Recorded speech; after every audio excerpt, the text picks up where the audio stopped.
Terima kasih untuk Anda yang masih bersama kami.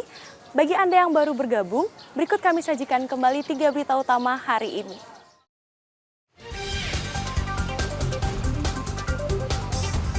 Polisi temukan delik pidana dalam video WNA tidak senonoh dengan pamer kemaluan. Pelaku telah dijadikan tersangka.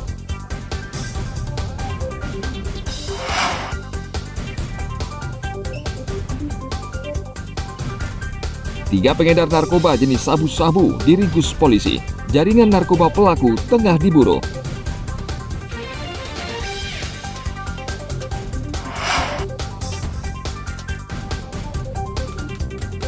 Kerajinan genta Desa Budaga Klungkung untuk keperluan meditasi telah menembus pasar mancanegara.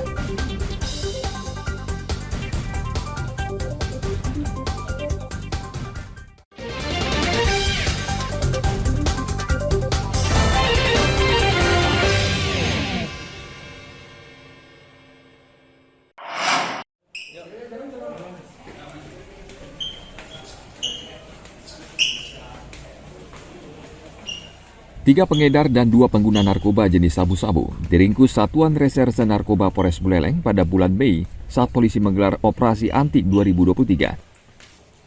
Seorang pengedar Nyoman TS alias Tenang ditangkap pada 10 Mei 2023 di Desa Tukat Mungge, Buleleng dengan barang bukti sabu-sabu seberat 2,44 gram. Kemudian 2 tersangka pengedar berinisial MA alias Adam dan MH alias Hilmi ditangkap pada 15 Mei 2023 di Jalan Raya Desa Temukus, Kecamatan Banjar, Buleleng. Dari tangan keduanya, polisi menyita barang bukti sabu-sabu seberat 2,77 gram.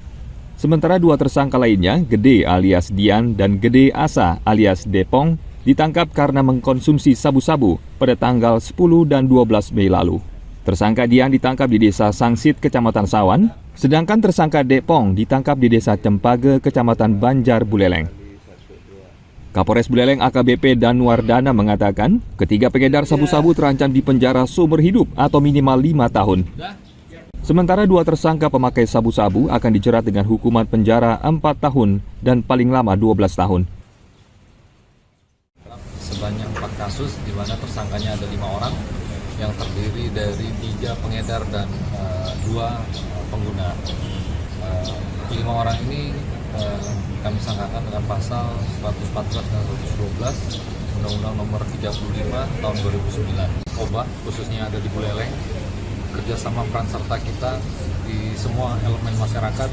Kami mohonkan juga informasi-informasi terkait dengan peredaran narkoba ataupun dalam bentuk apapun, ya, jadi obat-obatan, barang-barang terlarang, lalu ada ganja, ya kan? Nah, ini harus kita musnahkan juga di Buleleng ini. Informasi yang sebanyak-banyaknya kita butuhkan dari masyarakat. Polisi masih mengembangkan kelima kasus tersebut untuk mengetahui jaringan dari pengedar dan pengguna narkoba.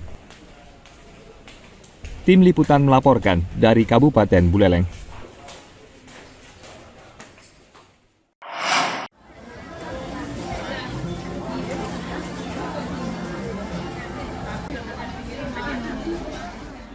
Tingginya harga telur ayam di pasaran mulai dirasakan berat oleh masyarakat.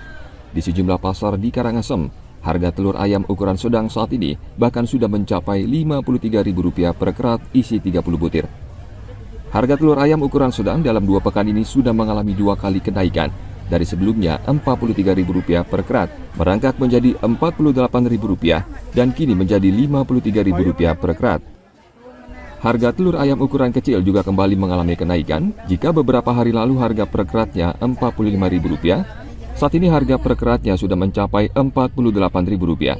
Sedangkan harga telur ayam besar atau TB2 saat ini harga per keratnya sebesar Rp55.000 atau naik sebesar Rp7.000 dari harga sebelumnya Rp48.000 per kerat. Tingginya harga telur ayam ini mulai memberatkan pembeli. Apa dari pembeli sendiri, Bu? Apa nanti loh, Pak?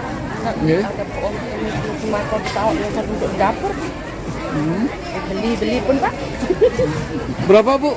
Harga per butirnya atau sekilonya atau setengah kilonya berapa, Bu? 5, 10.000 berapa sekilo? butiran. Butirnya berapa? 5.000. 5.000 ya. Satu butirnya? 2.000 ya? 2.000 satu butir ya. Telur berapa sekarang? Satu traynya, Bu? 5.3. 5.3 itu yang kecil ya, Bu ya? Biasa. Yang biasa. Kalau yang besar, Bu, berapa, Bu? Oh, 5.5. 5.5 yang besar, Bu. Sejak kapan sih naik, Bu? Cepat naik. Cepat sekali naiknya, terus naik ya? Iya, terus naik. Keluhan masyarakat ini diharapkan segera didengar pemerintah. Jika tidak segera dikendalikan, masyarakat khawatir harga telur makin tidak bisa dijangkau. Banyak sekali pengusaha telur itu yang tutup, bangkrut karena harganya terlalu murah kemarin. Bahkan mau lebaran aja 25.000, 26.000, bangkrut orang. Karena dia harganya harus jualnya itu 28.000. Nah, oleh karena itu sebagian itu induk-induknya itu diremajakan.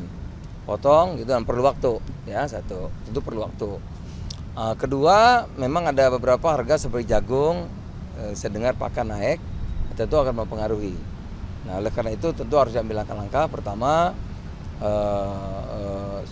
tentu produksinya ya, saya kira perlu sedikit, sebentar lagi juga sudah mulai stabil. Kedua, kita lagi diskusikan soal jagung. Kalau dulu jagung kalau sampai harganya mahal kan disubsidi pemerintah 1.500 per kilo. Cuman sekarang kalau andai kata itu nanti kita putuskan, belum, ini lagi akan dibahas.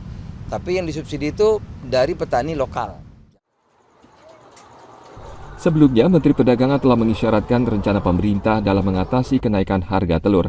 Rencananya pemerintah akan memberikan subsidi harga pakan ternak yang membuat kenaikan harga jual telur ayam. Tetapi hingga saat ini belum ada keputusan resmi tentang rencana ini. Tim Liputan melaporkan dari Kabupaten Karangasem.